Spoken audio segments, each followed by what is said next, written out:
Hello YouTube, good morning, good afternoon, good evening, wherever you may be. Today I'm going to show you guys Server 2012, and this is based off of the Windows 8 and 8.1 designs and features that have been coming out. And I'm going to show you to you guys and show you some things about it and let you guys decide what you guys think. Okay, so the first thing I'm going to let you know is there's an error I've noticed when I remote into here. And it appears just to be an error with Windows Terminal Services. But let's check it out. So we're going to check out this. My web server for my business that runs my ticketing system is using Server 2012. So let's go check it out.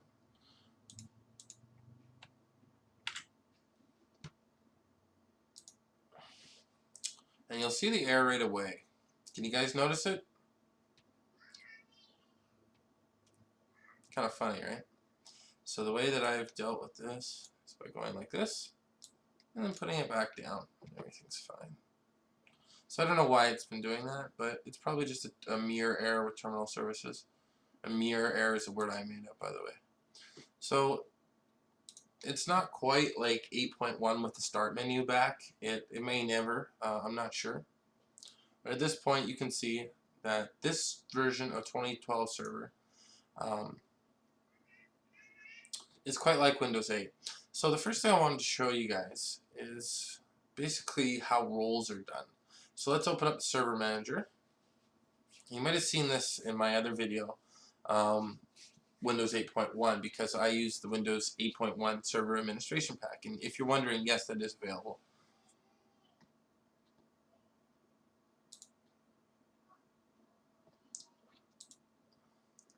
So from here, if we wanted to add a role, check this out, guys. This is a new thing I've noticed with Server 2012. There's role-based or feature-based installation, and then there's also remote desktop service installation. So you can install required role service for virtual desktop infrastructure, VDI, to create a virtual machine-based or session-based desktop deployment. So that's kind of neat. You can do basically a VDI image for your role. And then you go into it, and then you pick your server you want to use, and they also have what's called server tools, by the way. And you go in, well, you pick what you want, you click it and go through it, but I haven't picked anything, so it's a little different. And also the server manager here is different, completely different. Here's IIS.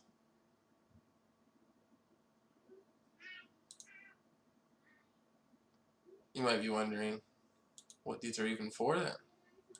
Where are the tools that you're familiar with? Well, they are here. As you can see, Active Directory users and computers is here. But some things to point out is DC Promo is no longer used. And I could not validate, I had to do some PowerShell scripting to actually get the elevation of my domain controller going. But now I have it set up. I have a domain controller set up for my clients and different stuff like that. But we've just set this up. That's why it's still in validation. I have a key for it, but I have not used it. And yeah, this was some stuff we were working on. Let's see. I sigh because that was a pain what we were doing there. Yeah, so that's basically all I wanted you guys to see, was basically the first look at it. It's pretty annoying, to be honest with you, but it's a little bit faster. Oh, why don't I show you guys it shut down and start up? Because I can show you guys that. Let's see how quickly it shuts down. Let me just, yeah. Let me just kill some of my other VMs, guys. And after that, we can see how fast it shuts down. Actually, we don't need to kill any VMs. It's got most of the power it needs. It's overpowered. Pardon me, guys. Okay. So what we're going to do is we're going to make sure everything's closed here, including ADUC. And then we're going to shut it down. Sign out. Okay, and now that it's shut down that way, it's a little bit of a different way of doing things, but I'm going to show it to you. We're going to connect to it here now, because as you can see, there was no actual shutdown button that I know of. I've been looking for it. So right now, we can connect to this. Now connect. This is kind of like an RDP session. In fact, it is, but we won't lose connection to it because it's on a hypervisor. So here we're going to click View Full Screen. Oops, View Full Screen Mode. I've been using Hyper-V a lot lately. Ooh, but you know what I forgot to do?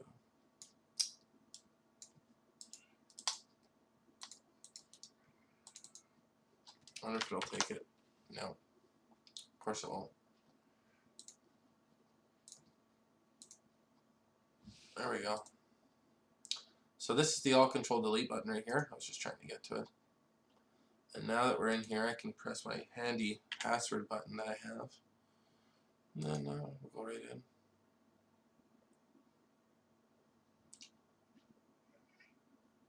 And let's see if I can shut it down like this.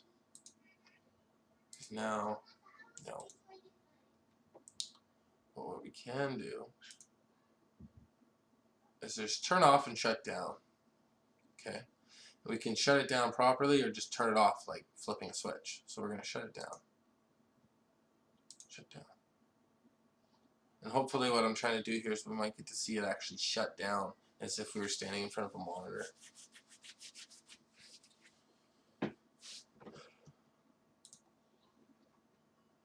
I don't think we will actually. But you get to see it start up anyway.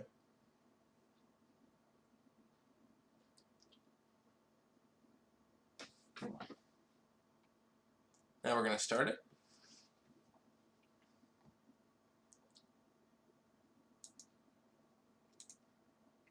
So fairly quick shutdown on my server. But this server is running the actual host server that's running Hyper-V, that's running the virtual machines. Virtual machine is a normal drive, but the machine for this server called Yoda that I'm using right here, this server is running in RAID 1 on some Western Digital black drives, just some residential line, but the faster ones.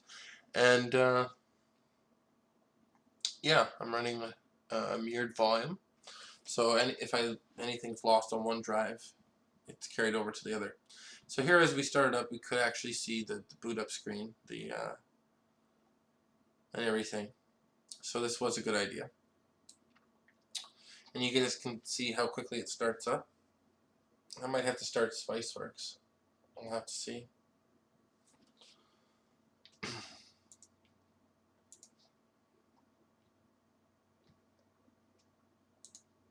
You know what? Sometimes it's already done and we just can't see it. Not in this case. Yeah, sometimes it's done loading and we just can't see it, I find. But not this time.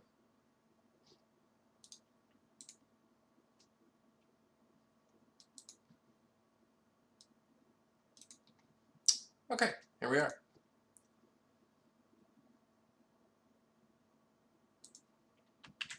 So it's pretty quick startup time. My password doesn't match. That was weird. I don't actually manually enter it. I use a key I press and it strings out my long password there, however many characters it is.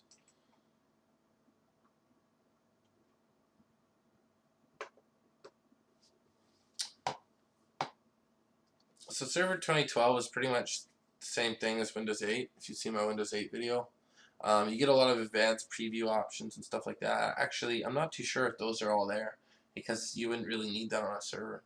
But there's some really cool stuff to do with RAM management. I